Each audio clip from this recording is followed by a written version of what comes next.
sama-sama tayong magiging sarakli.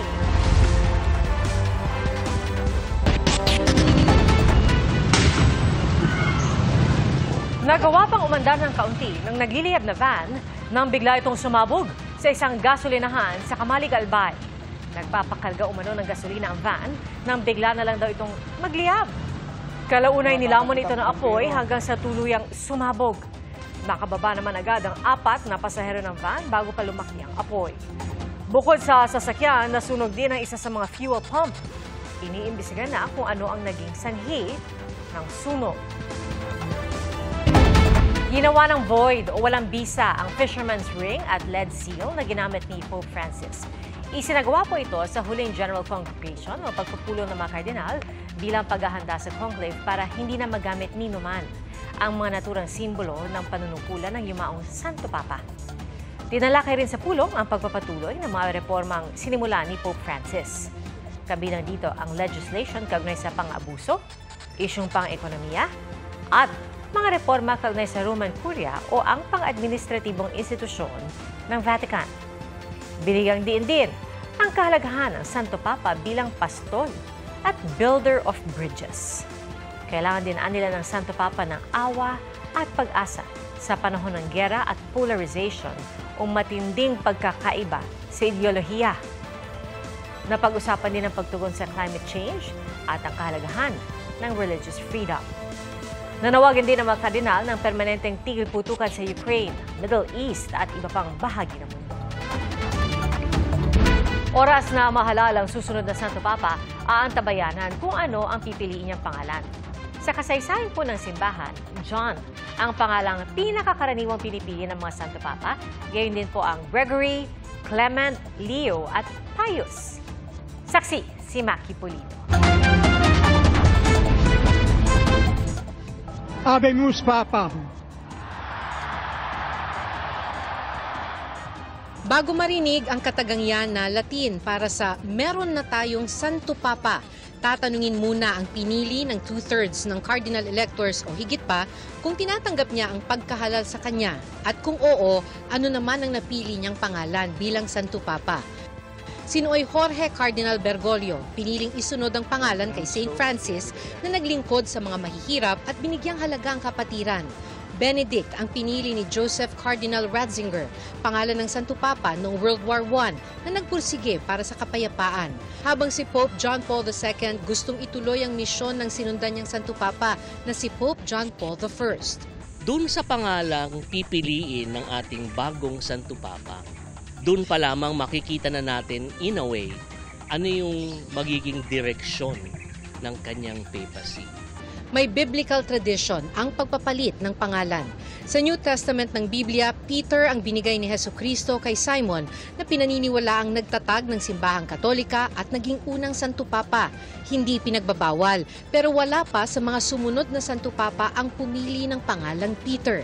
I am not worthy to choose the name of the first Pope. I am a successor. No? The Pope is the successor of Peter, the Vicar of Christ, but I am not worthy to have the same name. Pero sa pagsasaliksik ni Father Aris, naging standard practice lang ang pagpapalit ng pangalan noong 10th century na maging Gregory V si Bruno of Carinthia.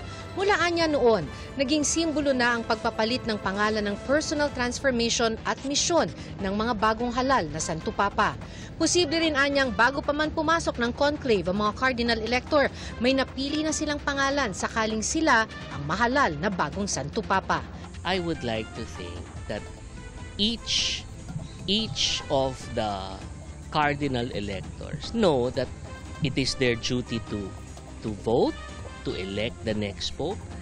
But I think they are also aware na they are candidates themselves. So somehow, pumapasok sa isip yan. No? Parang bawat isa naman may patron saint. No? Bawat isa mayroong favorite pope, no? Para sa GMA Integrated News, ako si Maki Pulido, ang inyong saksi.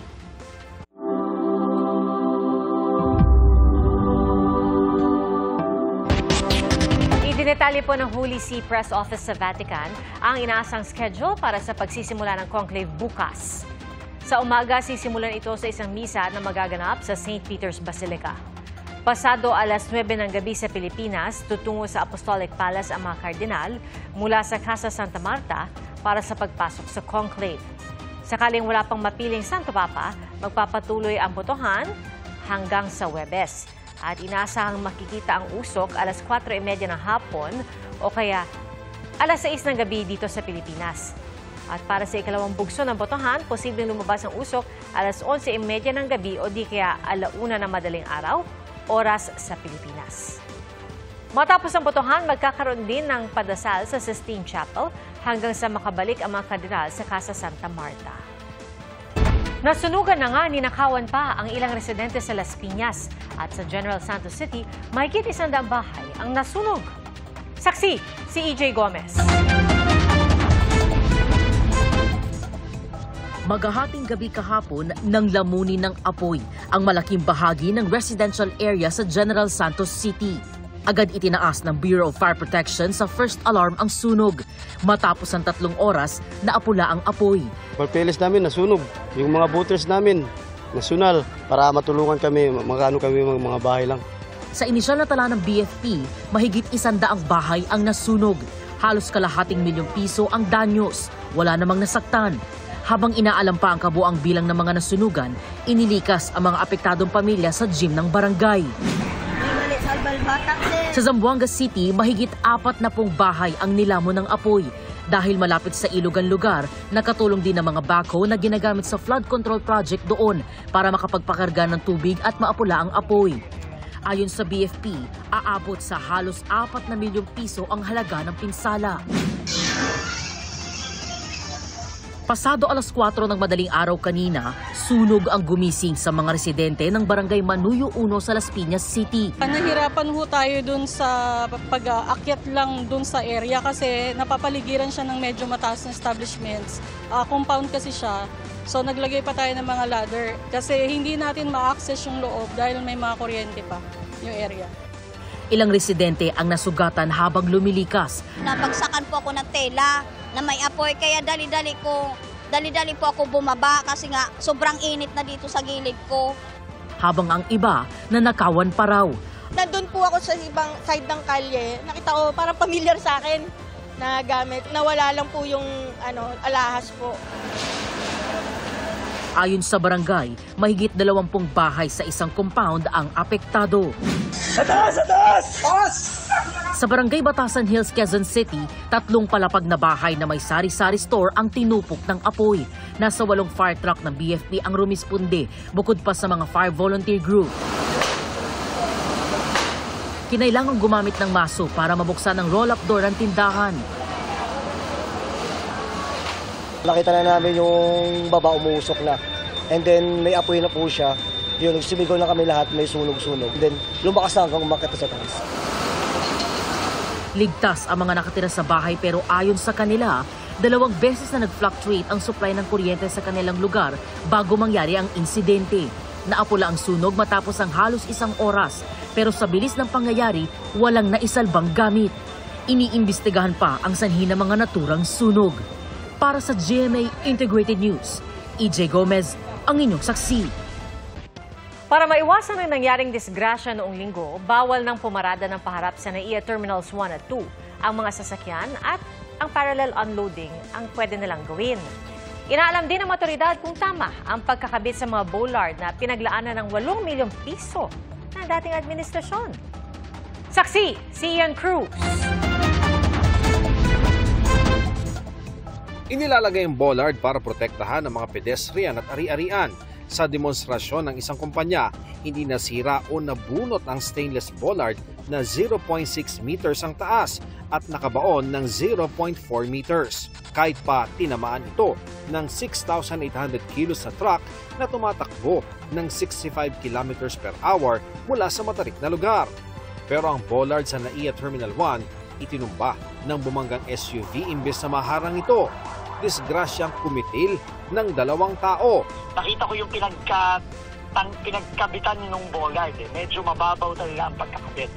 So inaalam natin ngayon, pinapaaral natin sa mga nakakaintinding mga engineer at nakakaintindi ng mga international standards sa airports kung substandard nga ba ang disenyo at pagkakabit nito. Nakakalungkot po, may mga nasawi dahil sa di umanong depektibo na bollards na na-install po sa NAIA Terminal 1. At ito po ay na-install sa panahon po ng dating administrasyon at sa panahon po ng ni Transportation Secretary Arthur Tugade. Ngayon po ay pinag-iimbestigahan. Ito po ay July 2019 na na-install po ang mga ito. 8 million pesos ang inilaang budget noong 2019 para sa bollard sa mga terminal ng NAIA. Sa isang pahayag sa GMA News Online, sinabi ni Nooy Transportation Secretary Arthur Tugade na suportado niya ang pag-iimbestiga sa mga bollard. Dapat anyang managot kung sino man ang may kasalanan o pagkukulang. Pinalitan na ang nasirang bollard. Nagsasagawa na rin ng audit ang New NAIA Infra Corporation o NNIC sa lahat ng security bollard sa NAIA. Sa pamamagitan nito ay malalaman kung saan kailangan ng reinforcement gaya ng paglalagay ng malalim na pundasyon o pag-upgrade ng istruktura. Kasabay niya ng pagrebisa sa drop-off layout sa Terminal 1 at 2. Imbes na ang kasalukuyang palihis na pagpwesto ng mga sakyan, parallel unloading na ang gagawin o pahilera o kalinya ng bangketa na anilay mas ligtas. Ayon sa Department of Transportation, gagayahin ang ginagawa sa Terminal 3 kung saan humihinto lang ang mga sasakyan para magbaba o magsakay. Nag-usap na kami ng San Miguel Corp at ng NIAA. Babaguhin na nila, inaayos na lang nila yung traffic flow. Nasa custodial facility pa rin ng Mobile Patrol Security Unit ng PNP Aviation Security Group ang driver ng SUV na nagnegatibo sa alcohol at drug test. Na-inquest na siya kahapon para sa mga reklamong reckless imprudence resulting in 2 counts of homicide, multiple injuries and damage to properties. Kabilang sa inimbestigahan ay human error. May mga factors pag yung mga drivers natin is hindi na-concentrate. Minsan pag tuliro, maraming iniisip. Minsan yung cellphone is tinitignan yung cellphone. Isa rin po yan, isang factor. Tumanggi na magpa-interview ang driver ayon sa mga pulis. Si Pangulong Bongbong Marcos, bukod sa naunang tulong ay pinaalalayan sa Department of Migrant Workers ang physical and mental health ng ama ng batang nasawi. We have surrounded him and the family with personnel who are equipped in providing psychosocial counseling. Para sa GMA Integrated News, ako si Ian Cruz, ang inyong saksi. Nagpapaaral ng kapatid at magpapagawa pa sana ng bahay para sa kanyang mga mahal sa buhay. Pero sa isang iglap, naputol ang mga pangarap na isa sa mga nasawi sa malagim na aksidente sa NAIA Terminal 1 nitong linggo. Saksi, si Nico Wahe. Punong-puno ng pangarap para sa pamilya.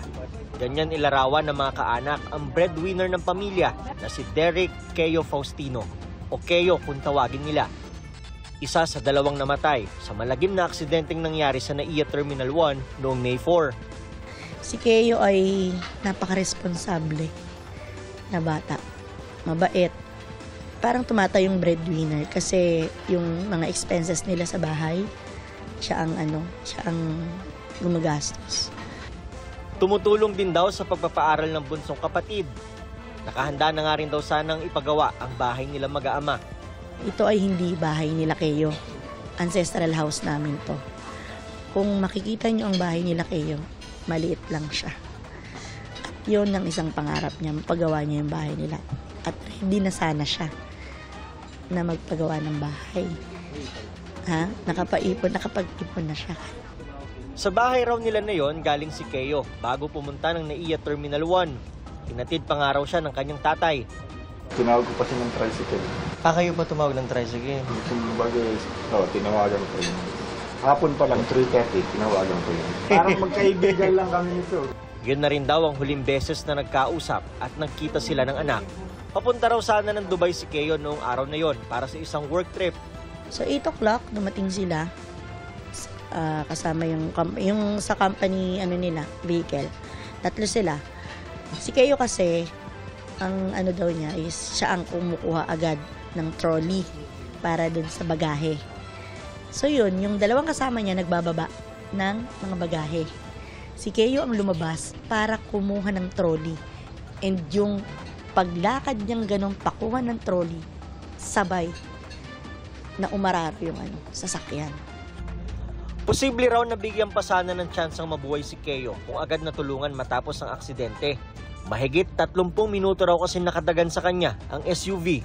Masaklap pa yung statement ng office mate niya na hindi agad inatenan ng medic yung pamangkin namin.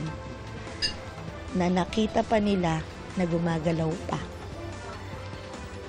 After 30 to 40 minutes pa siya inatenan ng medic. So, mabubuhay pa ba yun sa tingin mo? Na nakadagan sa'yo sa loob ng 30 minuto, sabihin na natin, ang isang buong SUV. Diba? Pero gumalaw yung bata, gumawalaw yung pamangkin ko sabi nung office mate niya At nagnad pa sa kanila.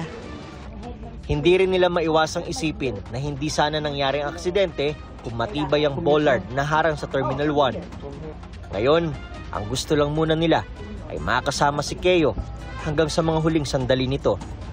Salamat din sa pagiging mabuting kapatid at anak sa pamilya niya. At sa amin din, mga tita niya. Salamat Keo at mahal na mahal ka na. Para sa GMA Integrated News, ako si Nico Wahe, ang inyong saksi.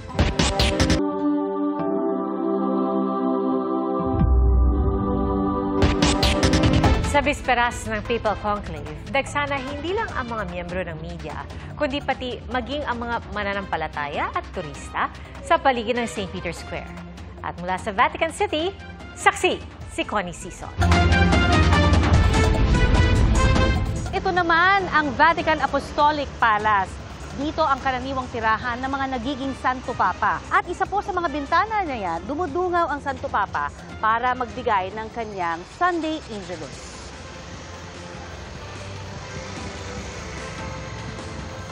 Ito naman ang St. Peter's Basilica. Ito pong maliit na bintana na yan sa gitna. Diyan mismo lalabas ang proto-deacon na siyang mag-aanunsyo ng sinasabing Habemus Papam, na ang ibig sabihin ay we have a Pope. At makalipas lamang ang ilang minuto ng pag-anunsyo na yan, ay siya ding lalabas dyan mismo sa bintanang yan ang bagong halal na Santo Papa.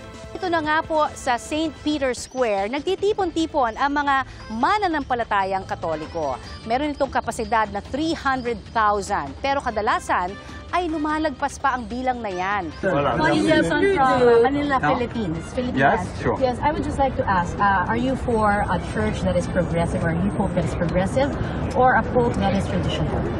It's very difficult to answer to this question because I don't know what is a progressive. If tradition is that we don't move anything, I'm not traditional. But I like tradition. Is it true that there are 5 Papabiles named that is it's on coming up? No, it's not true. It's at least 15 or 20 or yes, you have to work because it's very open. El Salvador Cardinal said that there should be a pope by Friday. Do you believe that is the case? I think the important thing is that they choose the right pope. It's a spiritual thing and it shouldn't be political. Mula rito sa Vatican City para sa GMA Integrated News, ako si Connie Sison, ang inyong saksi.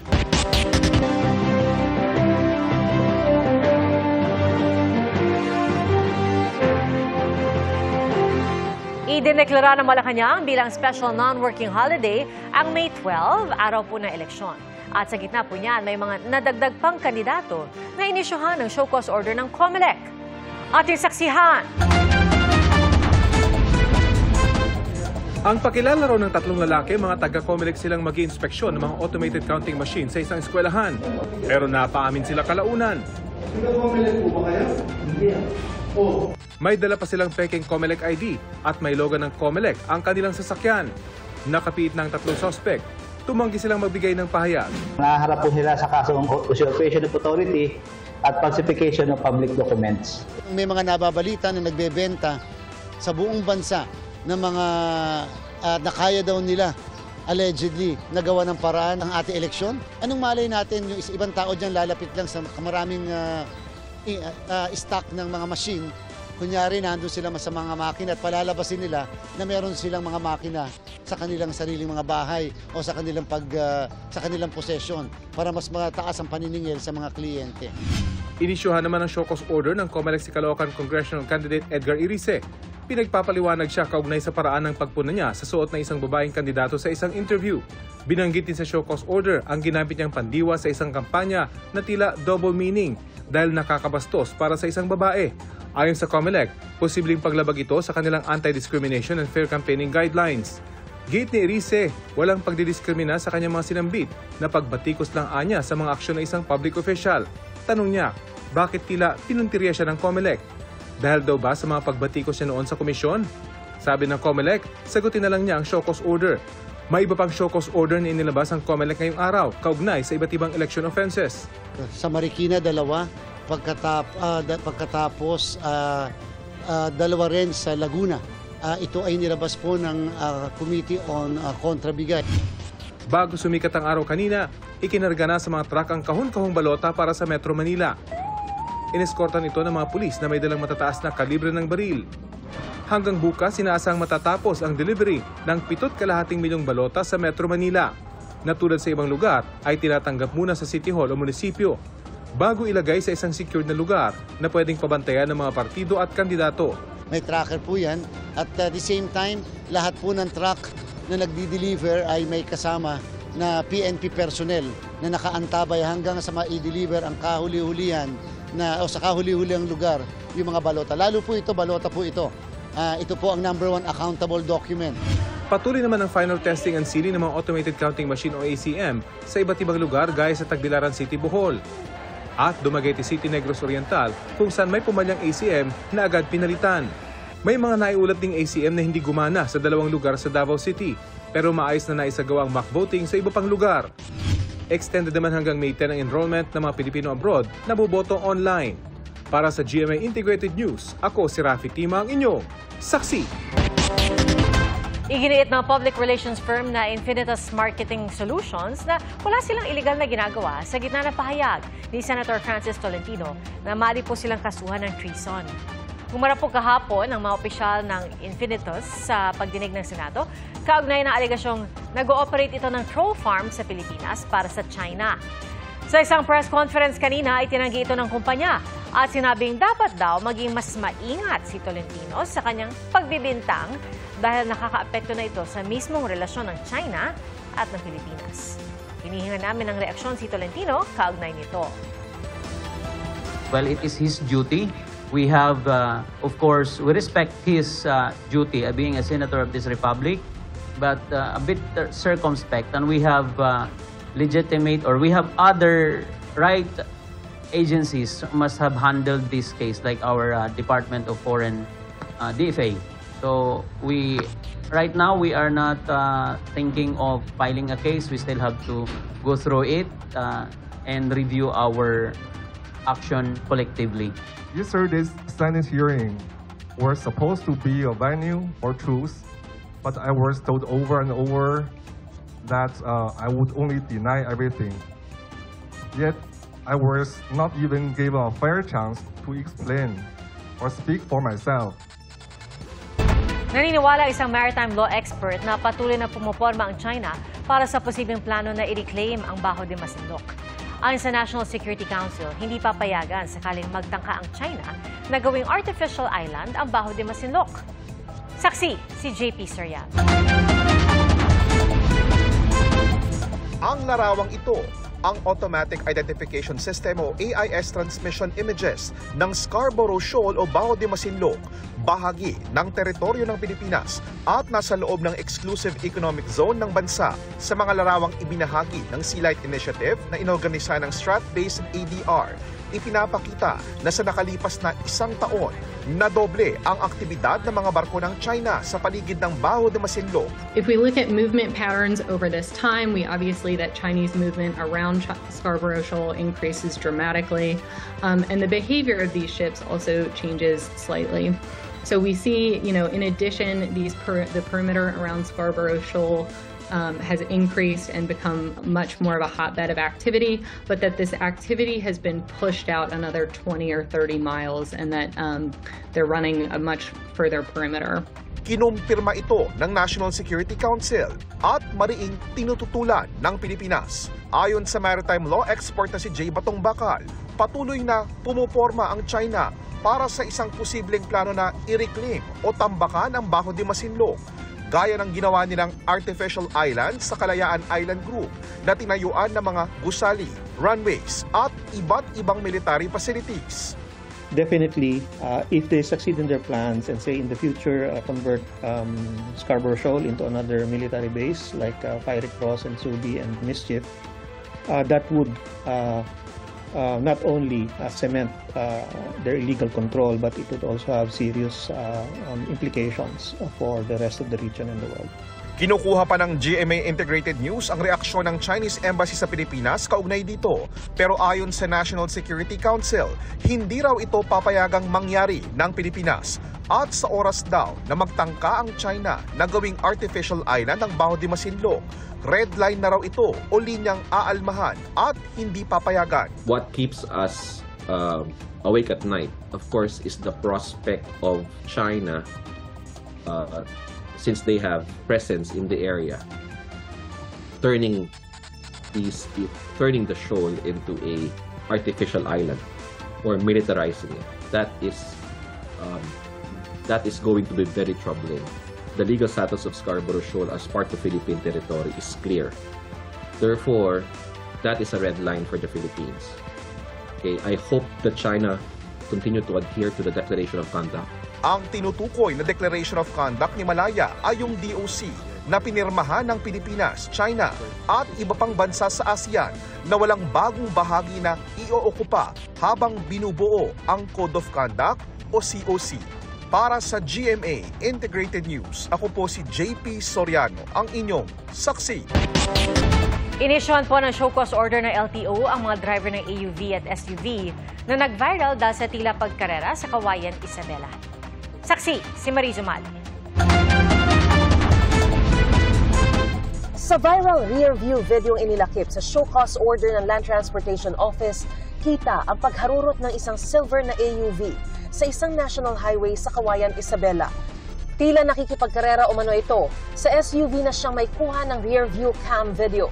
Sa ilang punto ng pag-arangkada, nagbuga pa ang AUV ng itim na usok. Hawak na rin ng LTO ang dashcam naman ng AUV na kasama niya sa pangangarera. Kapwa sila inisyuhan ng LTO ng show cause order para ipaliwanag kung bakit hindi sila dapat sampahan ng reklamong reckless driving at kung bakit hindi dapat suspindihin o kanselahin ang kanilang lisensya. They were driving at a speed that is not normal. They were weaving in and out of traffic. So that can be tantamount to reckless driving. Sa inisyal na pagsisiyasat ng LTO, lumalabas na hindi ito ang unang pagkakataon na isyuhan ng show cause order ang AUV. Early this year, meron na siya na show cause order for reckless driving. Itinakda ng LTO ang pagdinig sa May 13. Dito inuutusan ng LTO ang mga rehistradong may-ari ng dalawang sasakyan na iharap ang mga driver nito noong panahong nakuna ng mga video ng pagharurot. Kailangan muna raw nilang isuko ang kanilang mga lisensya. Nakalarma na rin ang mga rehistro ng kanilang sasakyan. Ibig sabihin, hindi nila ito pwedeng ibenta o ilipat sa ibang may-ari habang inimbestigahan. Sakaling mapatunayang may sala, yung driver, it will range from revocation of license and suspension to disqualification to apply for a new license, ranging from 2 to 4 years. Yung may-ari ng sasakyan naman can face zero penalty. Hindi rin lusot ang sasakyang nagbuga ng itim na usok. May penalty fine yun, 5 to 15,000. Depende din kung ilang beses na na-penalize. Para sa GMA Integrated News, ako si Mariz Umali ang inyong saksi. Patay na nang matagpuan ng isang babae sa loob ng pinagtatrabahuang tindahan sa Quezon City. Gabi ng Sabado na makuna ng CCTV ang lalaking nakakap na kinaladkad papasok ng kusina ang babaeng nagpupumiglas. Maya-maya, meron ng hawak na itim na bag ang lalaki na tila pinag-agawan ng dalawa. Ilang sandali pa at pinagsusuntok na ang babae hanggang sa humantong na ito sa pananaksak Base sa inisyal na investigasyon ng QCPD, galit na nag-ugat sa di pagkakaunawaan sa trabaho ang tinitingnang motibo sa pagpatay. Dati raw katrabaho ng biktima ang suspect na hinahanap na ngayon ng mga otoridad. 4 na araw bago matapos ang pangangampanya para sa eleksyon 2025. Patuloy ang pag-iikot ng mga kandidato sa pagkasenador. Ating saksihan. Paglaban sa korupsyon ang idiniin ni Ronel Arambulo, Representative Franz Castro at Liza Masa. Mga manggagawa ng kinumusta ni Modi Floranda at Jerome Adonis. Free Health Sciences Education ang nais ni Nars Alin Andamo sa Maynila. Kasama nila kahapon sa Laguna sina Representative Arlene Grosas, Teddy Casino, David De Angelo, Mimi Doringo, Amira Lidasan at Danilo Ramos. Nangampanya sa Cotabato si Senator Bong Revilla. Si Representative Bonifacio Busita, ligtas sa pagmamaneho ang advokasya. Nakipagpulong si Atty. Angelo de Alban sa mga magulang ng children with special needs. Nag-motorcade sa ilang lugar sa Metro Manila sina Senator Bato de la Rosa, Atty. Raul Lambino at Congressman Rodante Marcoleta. Tutol sa dinastiya si Atty. Luke Espiritu. Kapakanan ng urban poor ang idiniin ni Senator Bongo sa Makati, kasama si Philip Salvador. Nais si Senador Lito Lapid na panatilihin ang mga traditional jeepney. Sa Iloilo ay binida ni Kiko Pangilinan ang kanyang track record. Kapayapaan at pagunlad sa Mindanao ang nais si Ariel Carubin. Pagboto ng tama ang binigyan din ni Senator Francis Tolentino. Nangako si Mama Aquino na palalakasin ang implementasyon ng libreng kolehiyo. Patuloy namin sinusundan ang kampanya ng mga tumatakbong senador sa eleksyon 2025. Para sa GMA Integrated News, ako si Ivan Mayrina, ang inyong saksi. Huwag pauli sa mga balita ngayong eleksyon 2025. Bisitahin po ang election2025.ph at GMA News Online mobile app. Bukod po sa mga real-time update, mababasa sa microsite ang profile ng mga kandidato. At meron din itong kodigo na gabay sa pagboto at mababantayan din ang bilangan ng boto. Ang pagbabantay sa eleksyon 2025 dapat komprehensibo. Dapat abot kamay ng Pilipino. Dapat totoo. Nagngangalit na apoy at usok ang hinarap ng mga bombero sa isang paggawa ng semento sa Yemen. Isa po yan sa mga napuruhan ng mga airstrike ng Israeli military na sinabing tinarget nila ang Hodeida Port at mga kalapit na komunidad dito. Isa po ang kumpirmado na sawi at hindi bababa sa 35 ang nasugatan. 2 low pressure area ang binabantayan ng Pag-asa. Una po riyan ng LPA na ilang araw nagpaulan at huling namataan 415 kilometers kanlura ng Abukay, Bataan. Ayon sa Pag-asa, papalayo naman yan at wala nang epekto sa bansa. Ang isa pang LPA nasa 190 kilometers east-northeast ng Borongan, Eastern Samar. Sa ngayon, mababa ang tsansa nitong maging bagyo pero mararanasan ang direktang epekto nito sa ilang bahagi ng Visayas at Mindanao. Easterlies naman ang patuloy na maka-aapekto sa natitirang bahagi ng bansa. Kinulayan po na agaw pansing mga hot air balloon ang gabi ng taunang music festival sa Pampanga. Matitingkad at sari-sari ang mga disenyo at iba-ibang hugis ng mga pinalipad na dambuhalang lobo. Kinagiliwan ito ng mga bata at pampawi rin ng stress ng ilang dumalo. May mga performance din na lalong nagpasaya sa pagdiriwa at ang grand finale, fireworks display. Ayon sa mga organizer, mahigit 100,000 ang dumalo sa 2 araw na pagtitipon.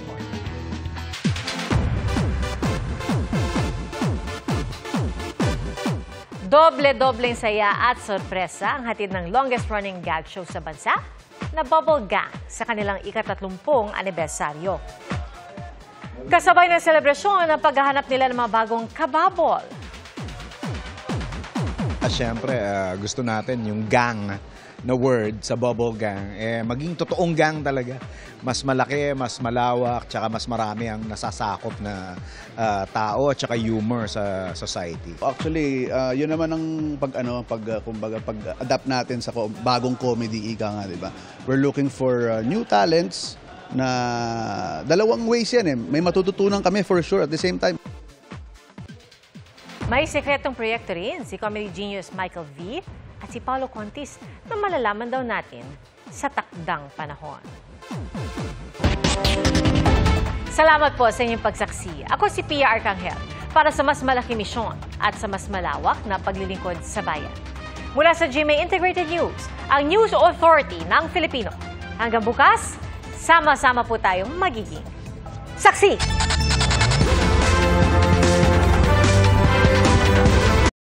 Mga kapuso, maging una sa saksi. Mag-subscribe sa GMA Integrated News sa YouTube para sa iba't ibang balita.